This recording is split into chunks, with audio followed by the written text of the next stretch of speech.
Matt Turner shouldn't have been one of the better players for the U.S. men's national team in the first half.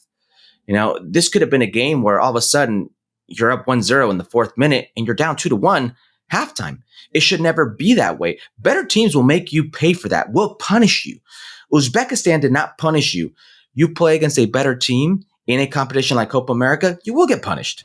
Monday morning of an international window. It's Rog back from Chicago. And let me just say, sometimes I don't know where my Everton ends and my Chicago Bears part of me begins, but we're here to talk United States men's national team, their game this weekend against Uzbekistan. Chinque stands behind us, one in which our gents did not do themselves too many favours. Tuesday night's epic rumble with our dread rivals. Czechs notes, Oman is just over 24 hours away, and we are here to mine the memories of one rumble and look ahead to the other. And also to examine big picture where our United States men's national team is right now with the Copa America 24 just 283 days away. And I'm here to do all of this in a calm, non over the top. We don't read too much into friendlies way with the mighty Hercules Gomez, ex-US international, now the host of the quite magical Vamos podcast on the Men in Blazers Media Network. We'll dive in the moment. But first, a toast. I want to raise my third first Bud Light of the day to incredibly welcome, incredibly overdue news that the head of the Spanish Federation, Luis Rubiales, will resign. News he chose to break on the Piers Morgan show. And I don't know what that show is called. I assume it is called the Crappiest Man in the World show. And it's quite competitive. Almost a month after he grabbed and kissed his attacking star, Jenny Hermoso, during the celebrations of his nation's victory in the Women's World Cup, Rubiales finally moved through the 7 stages of crappy man denial, saying mournfully what was evident to everyone else roughly 30 days ago. His quote, "I cannot continue my work. My father, my daughters, I spoke with them. They know it's not a question about me. Some friends very close to me, they say, Luis, now you have to focus on your dignity." This is a real quote, listeners, and to continue your life. Dignity, daughters, please. The focus now flips to the extent of real change the Spanish Federation undergoes, or whether they attempt to seal off that conversation and maintain the power structure which enabled Rubiales and his cronies in the first place. But to better days for all in Spain. Sea sabo, as they say, but to the United States. Let's take you back. Saturday, late afternoon in St. Louis, a city Gregg Berhalter called pre-game, one that he's always viewed as the soccer capital of the United States. A nation, wow, with so many soccer capitals, we are overflowing with them. The final result, 3-0 to the United States, which sounds resounding if you were watching Coco Gauff at this time. The reality, less so. 2 of those goals came late in garbage time after the 91st minute against quite a gamer's Becky team, and to make a disappointing performance sound respectable. But we'll dig through the layers with a giant of a human being. You know him as a broadcaster, former US men's national team striker, turned host of Vamos podcast, slinging all that's good about football through our region's lens on the weekly basis on the Men in Blazers Media Network. Recent guests have included the likes of Ricardo Pepi, Brandon Vasquez, Jordi Mihailovic, as well as Raul Jimenez, and Santiago Jimenez of Mexico. So he knows the mindset of so many of these players so well. It's always a joy to welcome back. It's the mighty Hercules Gomez. Raj, I'm excited to be here. It's always good being with you. How you doing? Oh, Herc, I am alive, which is better than the other option. Well, let's retrace for a moment how we got here. June 16th. US Soccer announced Gregg Berhalter was going to be offered a second contract. Meet the old boss.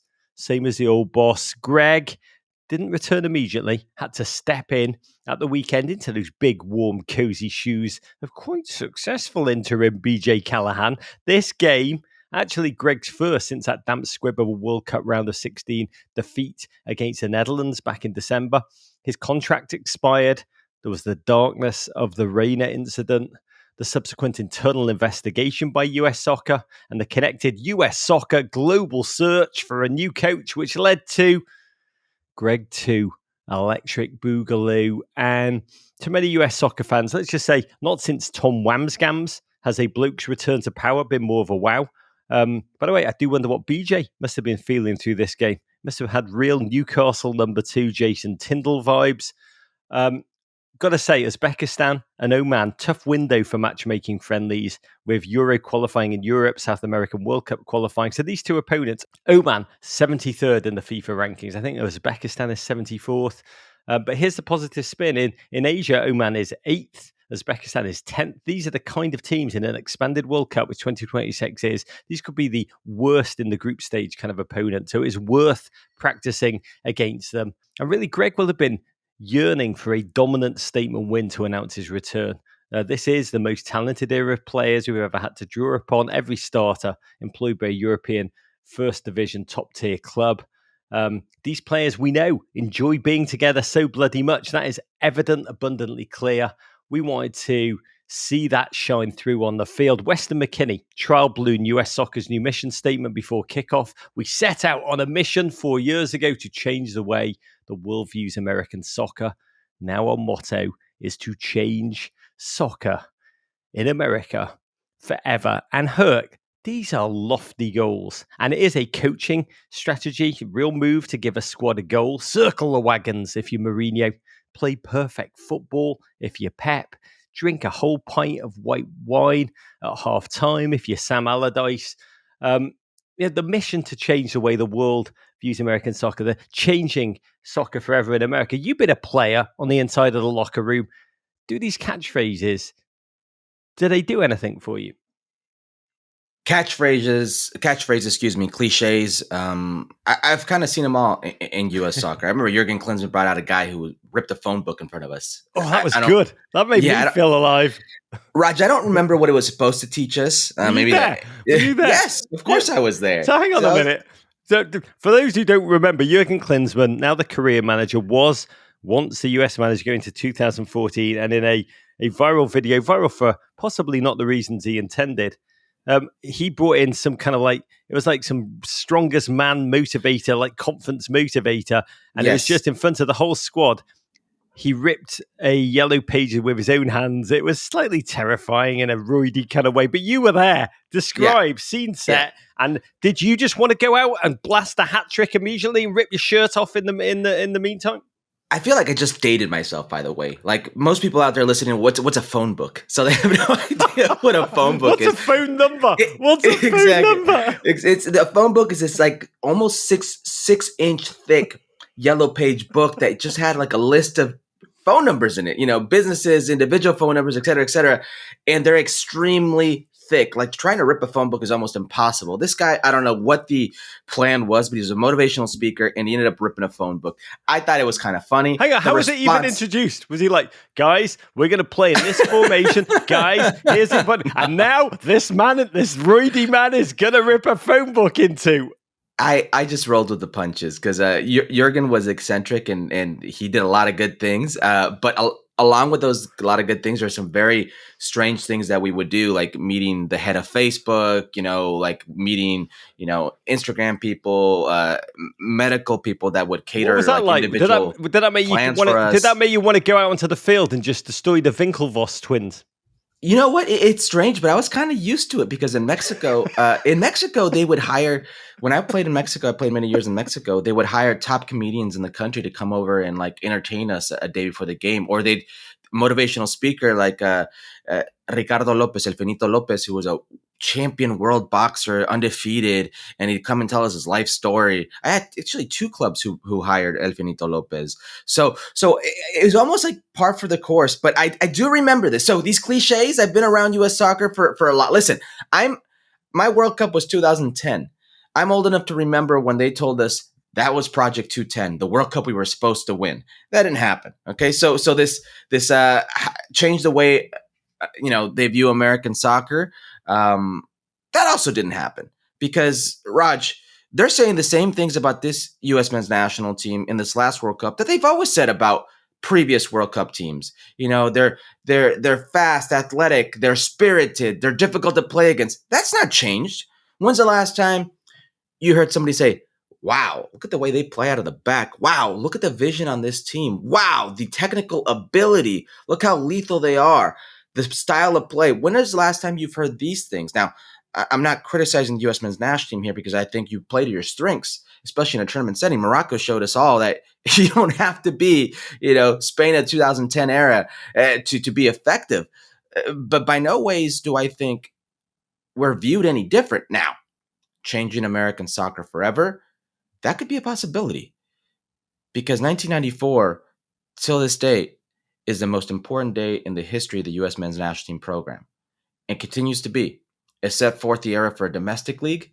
It set forth the era for the Landon Donovans, the DeMarcus Beasleys, the Guchan Weyus, the Kyle Beckermans, that generation, the very first residency program. Everything changed because of that moment. We're embarking on one of the biggest moments in North American soccer history, 2026 World Cup. So that could be a possibility. God, 1994, of course, we'd be remiss if we didn't mention, also led to Alexi Lalas supporting Houthi and the Blowfish on their next European tour. That really happened, and it wouldn't have happened without the World Cup. But to me, in terms of this mission statement, the former, changing how the world sees American soccer, it's undoubtedly well underway, thanks to, well, really the grinding progress of our individual players at club level. Which is unprecedented. That's what, you're right, Raj. It's the individual performances that are changing the way the world views the pool. And even more so, hurt by that barrage of American owners across the Premier League, Serie A, and more, e.g. Todd Burley, FSG, Stan Kroenke, that more than anything, believe me, is changing the way the world views Americans for good and for bad. In terms of the new focus to change soccer in America forever, definitely better, undoubtedly, I think scientifically, than that roidy man ripping the phone book. It looks like our gents right now are getting a healthy assist from Lionel Messi on that one at the moment, big time. And ultimately, as we swaggered towards this game, all I wanted to see was a sense of the idea of football that's been so often lacking for this United States men's team in terms of how they plan on utilizing all of that talent, especially in the final third. If the team has a mission, to me, it's to prove itself to itself. This is a talent-soaked squad. We are not, or we shouldn't be, a scrappy underdog anymore. Talent for talent, we need an idea of football that fits these individuals and lets them scream with joy and wonder. Honestly, like they do in the social videos we see of them training. In those videos, I mean, you get hyped up, man. Don't you? You see the flicks, the tricks, the Cruyff turns and the Rabonas. The delta between that, and we'll talk about it ultimately. What happens in the 90 minutes needs to, the delta between that and what we see on the field needs to change. But to this game, I do want to touch upon this quickly before we get into it. St. Louis, spanking new ballpark, incredible, beautifully. If you haven't been there, listeners, try and get to a game at City Park. It is just a jewel box. But we have to acknowledge this. This is not a convo I love to have. But just over 16,000 fans at the game for the US men's national team at a 22,400 plus maybe seat stadium. A befuddlingly disappointing showing in what we know. We do know this is a truly mad soccer city with an incredible heritage, unprecedented history going right back into the 30s and the 50s, just a history of American soccer. All the way through to your Josh Sargents, your Tim Reams, your great Becky Sauerbruns. But if Maryland is crab cakes in football, the Lou is undoubtedly slightly weird pizza and soccer. There's no doubt about that.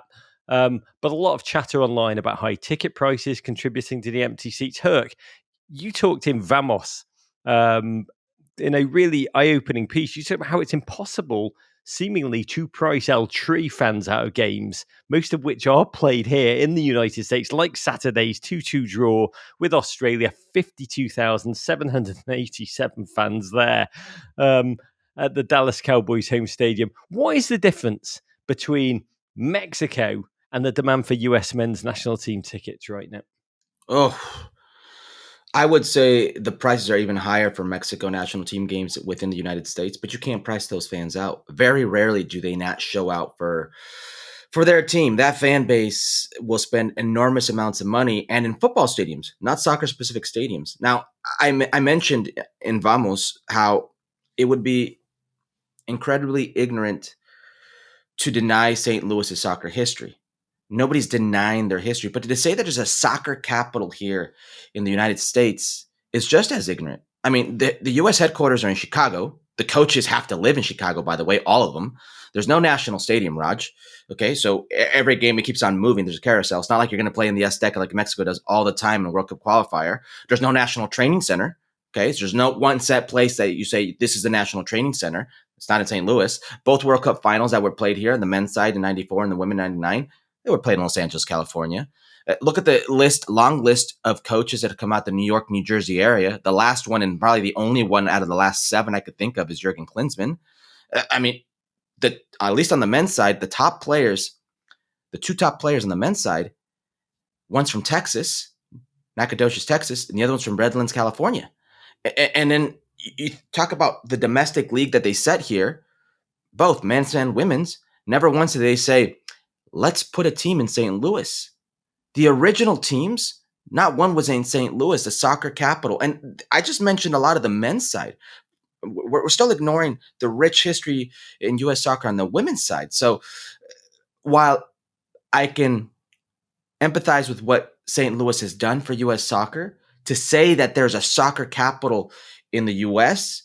in the same breath and not mention the Mexican national team is disingenuous, because wherever they go, that is a soccer capital in the U.S., whether it's Los Angeles, California, New York, Kansas City, Minnesota, Ohio. If they can go there, they will show out. It doesn't matter who they play against, because I've heard these things online. Well, it's the opponents. It's the Uzbekistans of the world. It's the Omans of the world. It's the Moroccos of the world. Last time in Cincinnati, Christian Pulisic called out the U.S. men's national team fan base. That never happens to the Mexican national team. They play in Carolina, in one of the Carolinas, against New Zealand's C team, and it's their own C team, and they sell the place out, a football stadium. So I understand the difficulties of U.S. soccer, raising the prices of the opponents, et cetera, et cetera. Why does that only apply to the U.S. fan base? Why do the Mexican fans always show up? Well, they're playing Uzbekistan, Mexico, tomorrow night at 7:30. We will see In Atlanta. we will see the attendance there. Godspeed to you, L3. But you mentioned our opponents, Uzbekistan, the White Wolves, Silk Road Soccer, ranked number 74th in the world. The team comprised mostly of 6 starters who play in the Uzbeki Domestic League, the Uzbek Super League, couple playing Turkey, one in Russia. One of the starters was unattached without a club. Their captain, their hero, their all-time leading goal scorer, 28-year-old Eldor Shomradov, who plays for Calgary on loan from Roma, is nicknamed, wait for it, the Uzbek Messi. Oh, a nickname which just makes you realize how big MLS is around the world. Herc, you played for the US men's national team in a game like this, where you're clearly expected to win before kickoff. Does it feel any lesser as a player? Is it hard to G yourself up when you played pressure-packed games against Mexico in the Azteca? Is it hard in this 3/4 full stadium against the Uzbekis? Is there any mindset possibility that there's a player you're aware of that we should be aware of? It's a difficult situation, right? Because you're supposed to win. And if you don't win convincingly, the problems come out. And as a player, you're traveling these ridiculous, amounts of miles to come into your national team, and then you're playing in a half-empty stadium. So definitely the allure of playing with the national team kind of dims a little. That light dims a little. That said, this national team is better than what they showed. Uzbekistan looked like the 73rd team, 74th team in the world. They really did. They had one or two players that I thought were playing very well. The outside back, the number 3, I won't even try to butcher his name, was probably the best player on the field. In his time in that whole game. In the first half, he had 2 very quality chances, one off the crossbar, off of his weak foot. And I started looking at myself and thinking, where's the U.S. men's national team of this year, of this summer. Why is it in the worst game of the year? It's the debut of Gregg Berhalter. If anything, new coach comes in because he technically should be a new coach. You just had Anthony Hudson and BJ Callahan all year and BJ Callahan all summer. You would see a change in attitude, a feeling of, I have to prove myself to Gregg Berhalter. And that wasn't the case. Now, you could say maybe personnel, right? A Tyler Adams will make you a better team. He's a team captain. He will make you a better team. But you had more talent on the field than Uzbekistan, and that's not even debatable. It's what you saw. We had one of our strongest starting 11s possible, bar injuries. It was Matt Turner in goal, Dest at right back, Chris Richards, Tim Ream centre back, Anthony Robinson out on the left, Musa, McKennie, Luca De La Torre, the best de la since Seoul. Oh, Pooley and Ware out on the wings, Ballo the tip of the spear, Herc. Yes, injuries to Tyler Adams. Get well soon, Tyler, you beautiful human being, and your damaged hamstring. Gio Reyna back in training, but not yet fit. Apart from those two, is this our best 11 right now? If not, what are you changing? Yeah, I think Luca De La Torre actually did very well. He came out 31st, around there, maybe 35th minute, with an apparent nose injury. I thought he was very positive, especially in, listen, you don't have Tyler Adams, you're going to hurt against most teams. But against a team like Uzbekistan, where I think they had 70% of the possession, a player like Luca De La Torre would be vital. But it's in Luca De La Torre being there, I was kind of taken aback with Yunus Musa and not seeing a lot more of that creativity from Yunus, that connecting of the lines, those trademark, drives that he does. He looked a little rusty, and he's not been playing with Milan, so that could be a factor. This was pretty close to the U.S. men's national team best 11. I mean, Tyler Adams is the only name you could throw in there, and we'll get into it, but I may have a question mark over Balogun, but this is your best 11 pretty much. We will talk more about Ballo, and I want to get your opinion on him in a minute. But we wanted to see our gents play free, joyous football against a team that they should have had the quality to eclipse with ease. Our blokes took just 4 delirious minutes. The Juventus connection linked up. Weston and Tim are actually battling for playing time against each other in club football in Italy, but they combined ecstatically. Christian Pulisic hitting a deep, essentially hopeful ball to the far side of the box, too deep for mere mortals. But Weston, he went crouching tiger, hidden McKennie to bring the ball down from near Earth orbit with his right foot, taekwondoing the ball into his control. He put in just a sizzling couple of moves amongst 8 Uzbeki legs before laying the ball off calmly to Timo, who thumped it as hard as if the Weah family have some kind of private beef with the entire nation of Uzbekistan that we do not know about. Herc, Tim Weah, what an arc he's had. He began at PSG almost as a Nepo baby, it seemed, a Lux club that was way too big for him to get real playing time. But he's quietly ground his way through some journey, Celtic, Lille, now Juventus, and become a sizzling mix of pace, tactical, technical wonder. What's your sense of his quality right now? Also, his ceiling. Man, the ceiling is high, and it's all about his confidence. Like when I think of Timo Weah, he just oozes swagger, just confidence. He never looks bothered. He never looks flustered. He's always just kind of cool. He's got that demeanor about him. And on the field, the same way. It doesn't matter if you play him as a right back, left back that we've seen at Lille, or as a right winger. He started out as a player that I thought was very one-dimensional when he first came about. And I even at one point said, he needs more in product. And now I'm thinking he's probably one of the most important players for the U.S. men's national team in terms of in product. I go back and I think of important moments for the U.S. men's national team. Mexico and Cincinnati comes out and puts it on Christian Pulisic's head, for Dos Cero. The World Cup, the through ball from Christian Pulisic, how he threads it, and how outside the boot finishes off a goal in the World Cup. I think about, yesterday, most players would have taken a touch and probably tried to swing it back. He has confidence in himself to hit that first time and puts it where nobody can get it. The confidence in this kid is what I love most.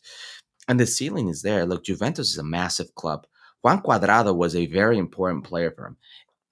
In Timothy Weah, they're hoping it's Juan Cuadrado 2.0, the Colombian international, where he could be that right back right winger combination and fly up and down that flank. So you said it. He is fighting for time, or I should say, Weston McKennie is fighting for time with Timothy Weah. And I don't think it's going to be easy for Weston McKennie. I think that's Timothy Weah right now. Timothy Weah is on this arc where Timothy Weah, his ceiling is as high as he wants it. It's about his confidence. And right now, he doesn't look like a man who's slowing down.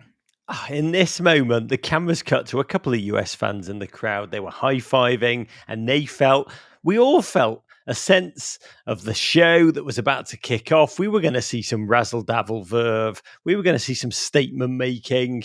Adopt the position, Uzbekistan, you land of orchards, vineyards, caracal sheep, and silkworms. But instead, our Gents just seemed to flick a switch performance-wise. They just lost their way. Everything, and I mean everything, just dropped off. They created one more chance, close-range header, which fell to Balogun, and he rattled it off the post. Serious question first, because we'll talk about Balogun in a minute. But can you score too early in football? Was this just a case of the team flipping into cruise control, or was it something more profound? No, I mean, if it's the U.S. men's national team and you're playing against the 2010 Spanish team, that one of the best of all time, and you score minute 2, you can maybe say that like, we still have another 88 to go. This could be a rough one, right? We got to hold on. But that's not the case. What you want to do against some of these countries like Oman or Uzbekistan is get one early, because then you think as soon as the first one goes in, the floodgates will open. That wasn't the case, Raj. I mean, I mentioned 70% possession. I don't think I've seen Christian Pulisic play that way in quite some time.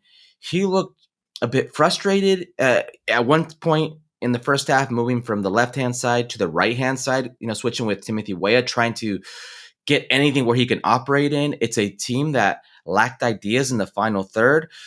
This team continues to struggle versus low blocks. When they are forced to not play transition, which is their strength, especially on the outsides. I mean, the goal that Timothy Weah scores in the World Cup against Wales is a prototypical goal that the U.S. men's national team does every single time in transition. We saw it against Iran. Christian Pulisic closing the door, hitting it off his look like groin hip area. That those are the goals that this team is good at. But when they are forced to be creative in the final third against teams who sit, you have to have certain players on the field. And we will get into one of those certain players who was not on the field because they lack that creativity. Oh God! Just keep whacking the ball into Christian Pulisic's crotch region. That's how we score the goals. But this was also not your papa's Uzbekistan. They hit back. Their right wing back, Alikinov, plays for Pakator in the Uzbek League. The mighty cotton growers, apparently I learned was their nickname. He sprang forward. He crashed one off the bar. Luca De La Torre then went off with a smashed nose. It was like the US GPS system just went down with him. Vinicius Tanner Tessman introduced into the game. TT was loose in possession, turned the ball over, forced Tim Ream to make a run back that no one his age should have to make. Let's be honest. Matt Turner came out with a save on that. Matty Clean Sheets had to come out with another big one, one-on-one. This first half was not straightforward. The US had a lot of the ball, but their play, even with so many weapons on that field, the collective play felt so much lesser than the individuals on the team sheet. All of that possession, as you say, but we're actually outshot by a quite intelligent Uzbekistan, and it honestly felt damply familiar to the play we have seen under Berhalter of yore.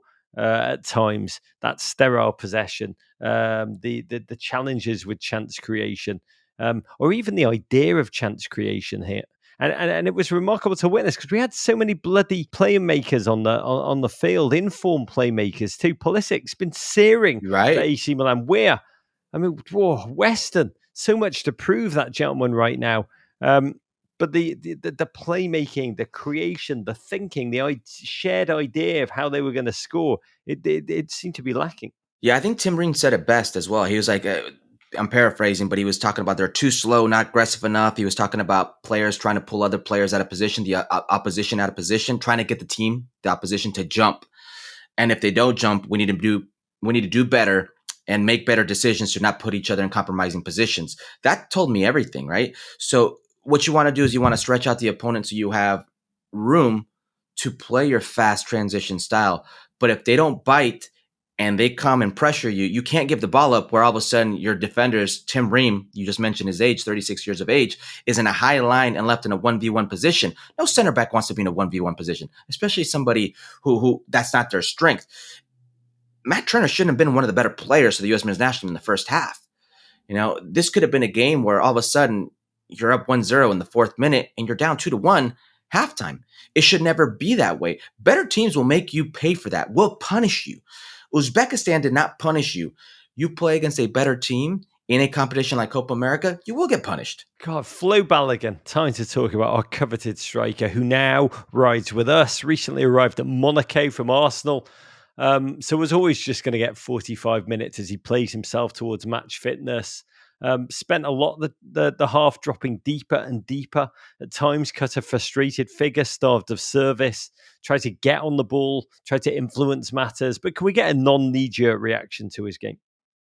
Listen, I think Flo's got good things to his game. He's very fast. He's good with his left foot, good with his right foot. He's proven to be a goal scorer. Goal scorers are about being in the moment, that hot hand, if you will. But when it comes to the U.S. men's national team, nothing should be given in any national team program. And people were very quick to write off the Ricardo Pepes and Josh Sargents of the world when Flo Balogun came into the program. Ricardo Pepe scored in his last 5 games for the U.S. men's national team. He's 20 years old. Since the World Cup, since his snub at the World Cup, he's taken on a persona that it's him against the world. And he will be quick to remind you, as he was on Vamos in our interview with him, that he's not done and he's not going to give up the position just like that. Now, we talked about Flo being ushered back into fitness. Ricardo Pepe just had as much time off and as much time on as Fowler and Balogun. Yet he came on and he scored a goal in his one chance. So I think Fowler and Balogun adds to this pool, but he's not an automatic starter like I see Pulisic being an automatic starter, like I see Matt Turner being an automatic starter. We need silver bullets here. We don't. I don't want you complexing. I don't want you making things more complicated. We've got to maintain Flo Balogun is the answer at number 10. My little brain cannot take doubt in this moment. But I hear you, and I do want to talk about recent Vamos guest Ricardo Pepe El Tren in a second because I'm so bloody fond of that jam and so fond of his mindset. But the second half, as Pepe came on. It honestly looked like each team had ingested far too many toasted rabs from Emo's Pizza, all of St. Louis's finest in that locker room. It was sluggish. Always some exceptions. Anthony Robinson, honestly, I watched him and I thought, in another lifetime, he could have just had a career as a shutdown corner for whichever NFL team he wants. He just repelled so much of what came down the Uzbek right. The Yank Badger, however you say that in German, I'm sure they got some enormous compound noun for it. Brendan Aronson came on for Weah. It's so good to see him flickering around the football field with joy again. Malik Tillman, fascinated by that gentleman, came on in the dying embers. Danish-born, Palermo-based Christopher Lunt made his US men's national team debut too. Welcome, friend. But it was sloppy. It was loose. It was uncalibrated. After the game, Tim Ream actually gave us some honest, hard dose of reality talk. He said, I don't think anyone's overly impressed inside the changing room, but that shows where we are as a team and what we know we need to be.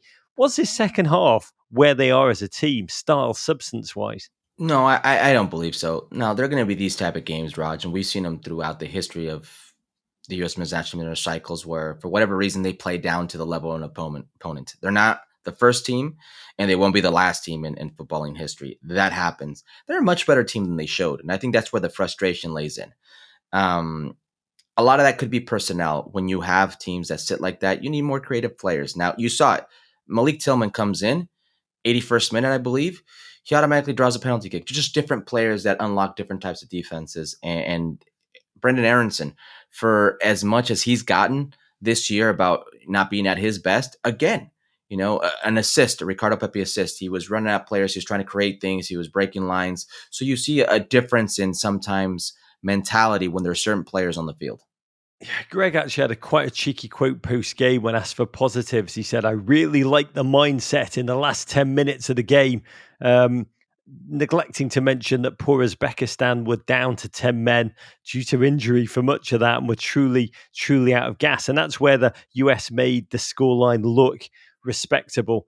91st minute, when Uzbekistan were really flailing, halftime sub Pepe, who honestly hadn't gotten on the ball too much at all, didn't have any chances, but the ball dropped to him and he lashed it home from the top of the box. Aronson with the assist. Type of clinical finishing. Anyone who watched him at Groningen last season knows he's capable of. And in that move off season to PSV, cannot wait to watch him with Tillman and Dest on that side under Ernie Stewart's leadership. And as you mentioned, you spoke with Pepe ahead of the Nations League. He called his shot. He told you he'd score against Mexico in the semi-final, and he did. Goals he scores, and this was another one. He scores for managers when they desperately need him to score. This was an important goal. If the US had left this game against Uzbekistan 1-0, there would be a lot more noise, a lot more frustration. This goal was quite big. And we also have the memory, as he talks about, being quite cruelly left out the US squad for the World Cup. We know how much it burned him. And on Saturday, at the same time, just before he scored, Coco Gauff, incredible. She won the US Open, just one of the most mesmeric sporting performances I've ever seen. And she said quite beautifully, after the game, an instant epic quote. She said, "Thank you to the people who didn't believe in me, those who thought they were putting water on my fire. You were really adding gas to it because I'm really burning bright right now." You know Pepe. Anyone who's listening, listen to Pepe on Vamos a couple of weeks ago. That Coco Gauff quote, it applies to his mindset, his approach to life right now, right? Absolutely. 100%, Raj. That's it. It's fuel to his fire. The man's trying to eat, and not only for him, but for his family. You know, the kids they had a household right now at 20 years old for the Pepe family. He's playing for much more than a game. He's playing for the name on the back of that jersey, for the crest in the front. It means a lot to him. So, especially being left off a World Cup that he thought he was very much going to be a part of.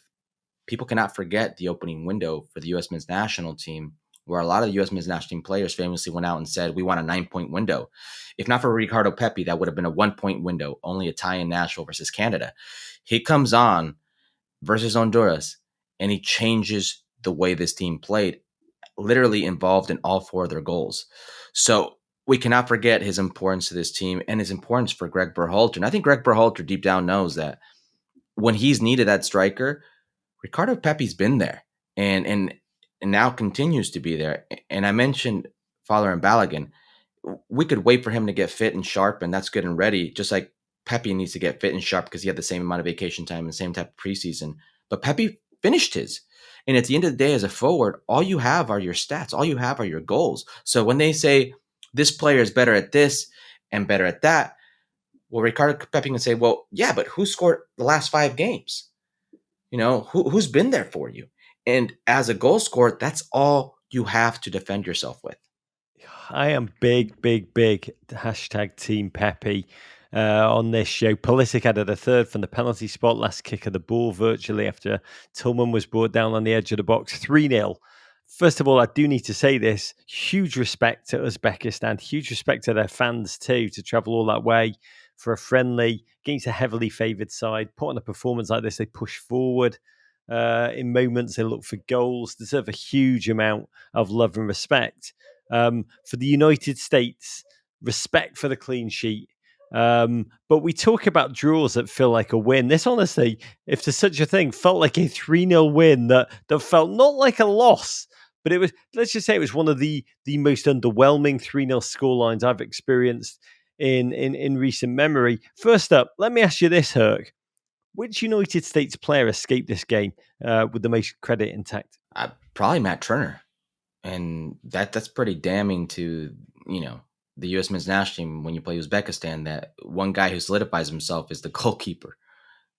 He's the clear-cut number one right now. I don't think it's even close.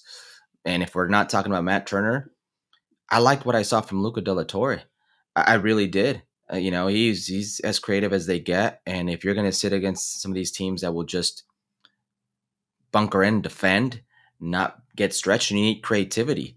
I think those are two players that set themselves apart. I want to restate the golden law of friendlies, not to read too much into friendlies, try and resist that urge to not go too knee jerk or hyperbolic off one 90-minute performance. But big picture here, is the story. When Gregg Berhalter was rehired, Matt Crocker, who's the technical director of US Soccer, he announced he was reappointing Gregg because he is, quote, a front-footed coach. That was the quote. What Gregg really needed here was like a heavy can of whoop-ass, just a dazzling performance. Pulisic going off, Ballo scoring, players just showing chemistry and combination play.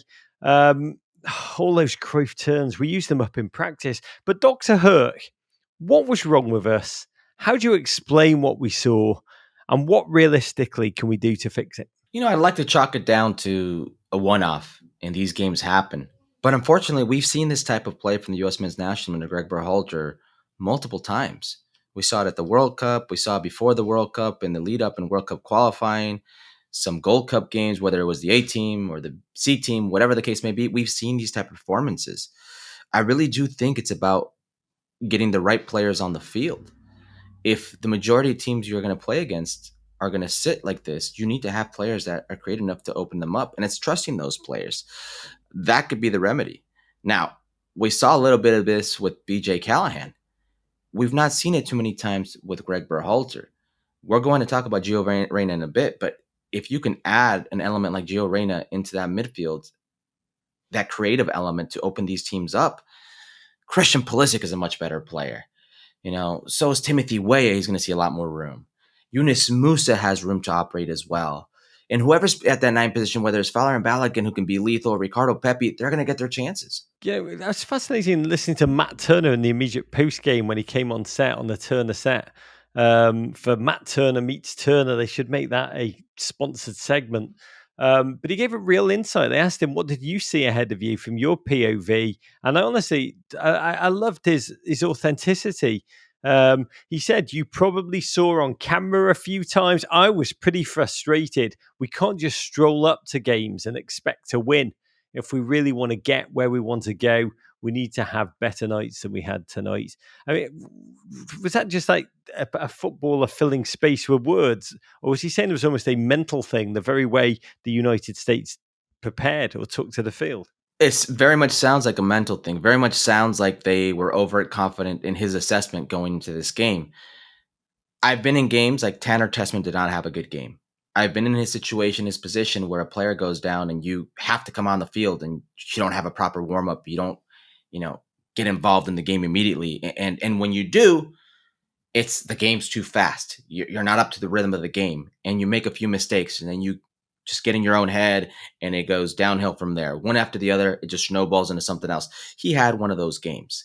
Serginho Dest didn't have a game where he can get involved, whether that's positioning to Timothy Weah, or not being able to get involved down the right hand side as much as you would like, especially for having 70% possession. That happens. Yunus Musa not having his best game, et cetera, et cetera. Christian Pulisic. It's just too many people did not have a good game. And when that happens at any level, you're going to suffer. Now, as a goalkeeper, you have the point of view that you just mentioned where you see everything from the back on. So you can see the plays develop. You can see who's not moving. You can see who's not engaged. And I'm sure that's frustrating when you're playing against the 74th team in the world and you think you should be winning by a lot more than just one goal. Let's talk about the Rainer elephant in the room very quickly, because we are headed towards an iceberg geo. We can circumvent this. This is not a crash that needs to happen. This can be thought through. This can be handled. But Gregg admitted to Vanity Fair in his recent interview. If you've not read it, Google it. It's headline: Gregg Berhalter's back. Can he end the drama and take the US men's soccer team forward? And he said, somewhat surprisingly, that he's not spoken to Gio yet since the World Cup. Gio's back in training with Dortmund. It's fantastic to watch him. And if fit, he is going to be back for the next window in October. We're playing Germany. We're playing Ghana then. And if we had clobbered these two teams, Uzbekistan and Oman, whom we faced Tuesday night, then Gregg could sit Gio down with confidence and say, fresh start. What happened happened. We are going to the moon in 2026, and I want you to come with me. Let's do this together. But instead, if this team, has a faltering performance against Oman after the one we saw on Saturday night, a fit Gio, he does have more leverage. I mean, mediocre performances make this crucial fence mending. It is utterly crucial. They make it much more complex. We've got to get to the other side of this. We need healing. We need healing between coach and skill-soaked player. That's the most important agenda item for this 4-game period in the fall, right? Yes. Short answer would be yes. The how is the difficult part, Raj. Like, how do you get there? Because it's not a relationship that was just player and coach. Gregg Berhalter watched Gio grow up. He was best friends with his father. He ended up seeing this kid from diapers on become not only the player he is now today, but the man he is today. So how do you mend that relationship knowing that maybe at some capacity there could be a professional relationship and Gio knows it, but in the back of Gio's mind, he's always thinking, we still have this elephant in the room. My parents coming to a game, my family being in or around the team. Like, how do you move on from that? The how is the most important question here, which is why I can't believe U.S. Soccer, Matt Crocker, and the powers that be wouldn't make sure this was off the docket to begin with before hiring Gregg Berhalter. You can't go into life with Gregg Berhalter without knowing that a player, because Gregg Berhalter, if everything goes good and well, could be here for another 3 years, right? If everything goes good and well, knock on wood, bearing injury, you've got over a decade with Giovanni Reina, who I've said multiple times, and I'm sure many others have said, has the highest ceiling of any player in the pool. So if he's that important to you, to your program, as Matt Crocker and US Soccer have stressed, you make sure that's out of the way. You make sure that is handled before you put pen to paper with Gregg Berhalter. Before this news is leaked 5 minutes before kickoff versus Mexico. You make sure that's off the docket. You make sure you cross off that off your list. But that wasn't the case. And for them to trot out a PR interview with Vanity Fair, they didn't do it with anybody at Men in Blazers. They didn't do it with anybody in ESPN. They didn't do it with anybody at Fox. They didn't do it with anybody at TUDN. They didn't do it with anybody at Soccer America, whatever the case may be, Goal.com. They did a PR move with Vanity Fair to throw that news out there so it's more digestible for us. And now there are more questions. And this gets bigger and bigger and bigger as the time goes. So it will be a distraction. The point will come where Giovanni will have to speak on it. Not through a communication of his camp. Giovanni himself in a presser around reporters for the U.S. men's national team or U.S. soccer. And Gregg Berhalter will have to address it himself. And it should have been over with. He's one of the most talented, if not your most talented player based on ceiling. And we've got these question marks. So it should be something like, we can go to the moon together. Let's go. But if I'm going to the moon, I want to know who I'm going with and if I trust them. And that's going to be a major issue for both. You make it sound like the back half of Interstellar, that kind of journey to the moon, the way you're describing it.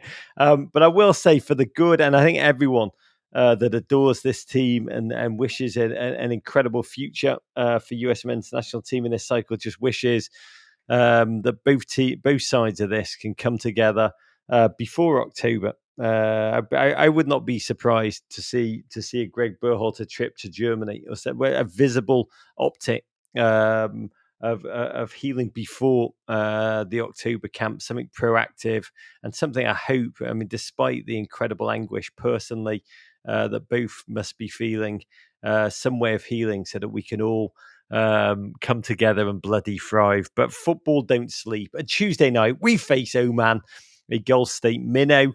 A state beloved for date connoisseurs and bird watchers alike. But again, another team that could be the kind of caliber of kind of your worst group stage opponents in an expanded 2026 World Cup. Nicknamed the Samba Al-Khali, Gulf Samba, they will be another team bereft of big names, yes, but organised, defensively, collective, looking to flicker again on the counter. What do you want to see different Tuesday night against Oman? I think you touched upon it with Matt Turner, maybe the mentality. There's got to be a different chip. The switch has to be flipped in a way where if even on your best day, technically, tactically, it's not going your way, you see a change in mentality. You see a different type of wanting to prove yourself. If not for your new coach, first time you're playing under Gregg Berhalter, now the second time for your fan base. So you would need to see that. Listen, I'm not going to presume to know Oman and excuse my ignorance, but the first time they popped up to my radar was when Anthony Hudson was rumored to be the national team coach for Oman. But this is a team that they can boast that they got to the second round or round of 16, of an Asian Cup. That's been as far as they've gone, 2019. So it's a team that in theory you should beat, and you should beat them in a way where it's convincing. On paper, they're a much better team than Uzbekistan. Maybe not much better, but they're a better team than Uzbekistan on paper. Well, you have to prove that you're a much better team than them at the end of the day, not just on scoreboard, because that was a very that scoreboard, the score for the Uzbekistan game wasn't telling of what happened in that game. So you have to put all doubts to bed, and you have to prove that you're the better team. I think that the mentality is the most important thing. You mentioned Matt Turner. He's headed back to England. Godspeed to him and his wife, who are, please God, about to have a daughter imminently. Sending love to all, and we'll either see Ethan Horvath or Inter Miami's Drake Callender in goal. More new faces, hopefully. Wolfsburg, Kevin Paredes, 18-year-old Argentinian-American midfielder, gent at the moment, Benjamin Kramashi of Inter Miami, the gent who's honestly made Lionel Messi look so bloody good. Also like to see Balogun, Weah, Pulisic get at least 45 good minutes to gel. And some Tillman time. My lord, some Tillman time. Let's see what that young stud can do.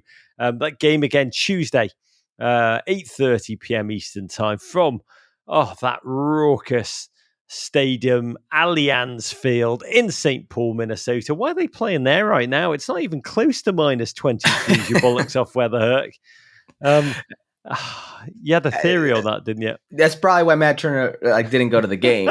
He's like, no, last time I was here, it didn't go so well for me, so I'm not going to be here anymore. And that game will be broadcast on TNT and Universo. Herc, with all that's to come, can we get a score prediction? What's going to happen? Tell us. Spoiler alert, the game. I do think they will do better against Oman. I do think the U.S. men's national team will win by 3 goals. On Vamos, we got the prediction right again on our drop the bag. It was plus 2.5. We got that one. I would go the same, plus 2.5, maybe even 3.5. I think Gregg Berhalter knows kind of how lifeless that performance was, and he will do everything in his power to get this team to at least have a change in attitude. And I think with that will come a change in the scoreline. God, we will be on AMP. That's one thing that is for certain. For a live podcast at the final whistle, come be with us, ask your questions, and hear your voice on the pod. The link to download the AMP apps all over our social. You can also just say, hey, Alexa, play Men in Blazers. And the whole thing will unwrap for you. I am going to go USA 5, Oman 1. Let's have the signature win we crave. Having said that, Copa 2024 is really our everything right now. That, in terms of a true barometer, that's where we have to prove ourselves to ourselves in terms of both demonstrating that there is a vision, and that we have an idea of just how we play. One other topic before we let you go. We do need to touch quickly upon Bruce Arena. Stunning news. Saturday night, news dump almost. He resigned as head coach and sporting director of the New England Revolution 6 weeks after he'd been placed on administrative leave amid allegations of, quote, insensitive and inappropriate remarks. This should honestly be bigger news. Dude is, yes, a tactical throwback, but he is the winningest coach in MLS history. He issued a statement saying, I know I have made some mistakes, and moving forward, I plan to spend some time reflecting on this situation, taking corrective steps to address what has transpired. Honestly, this story's unspooled almost in the cover of darkness. I can imagine most of our listeners too could benefit from hearing a little bit about what's happened. Tell us what you know, as the Bruce probably, for the last time, is no longer loose. That's the strange thing, is the lack of transparency here, Raj. by the league. And I know that they can dive into, well, this is an HR, human resources issue, and there's an investigation and et cetera, et cetera. But per reports, it's something involving his assistant coach, Richie Williams, and the sporting director, Kurt Onalfo, which just makes everything even more strange because these are people in his inner circle for the better part of 2 decades. And in this HR investigation, the people who were involved were left in charge of the team. While Bruce Arena was away, the all-time winningest coach in Major League Soccer history, you just mentioned it, one of the winningest coaches in U.S. men's national team history. And for over a month, probably 5+ weeks, we've been left in the dark. Zero media attention. And they expect this to just go away. It's been mind-boggling. I really don't know what to make of it. And it's very hard to comment on it because we don't have the transparency here. We don't have all the details. That is utterly, utterly mind-boggling. And while we're on the subject of former national team managers, big love to the singular Bob Bradley, who after leaving Toronto has decided to rejoin tiny Norwegian club side Stabæk, where he was back in the good days. Bob Bradley really doing classic Bob Bradley things. Huge love to him. And quick shot of Jägermeister, this bolt of human emotion in a shot glass to the North Carolina Courage, who won their back-to-back NWSL Challenge Cup final at the weekend, defeating Racing Louisville 2-0 by fine goals for the incredible Carolyn, and a truly magical finish for Manaka Matsukobo to finish things off. Herc, talking about finishing things off, you're a beautiful bloke. Tell the people who you're interviewing next on Vamos. We got a few interviews. Semra Hunter, she does good work, La Liga workout in the UK and in Spain, around there in Europe, and also Haji Wright coming to us. We got to I want to talk to Haji Wright because I got to see how he scored that goal in the World Cup, Raj. I'm not too convinced he meant to do it. I'm going to ask him about it. I have no doubt that he meant to do it. Either that or he was trying to drill it really hard off Christian Pulisic down below. But you're an incredible human being. Spread the word about Vamos, dear listeners. Herc, we are so bloody lucky to have you and the Men in Blazers Media Network. Godspeed to you and thanks. Vamos every Thursday. Thanks, people. Thanks, Raj. My pleasure, you beautiful human being. And to all you GFOPs, this is Rog saying big love, courage, and go USA. Listen to the full version of this podcast and all our podcasts wherever you get your pods. But first, subscribe here for more Men in Blazers videos and courage.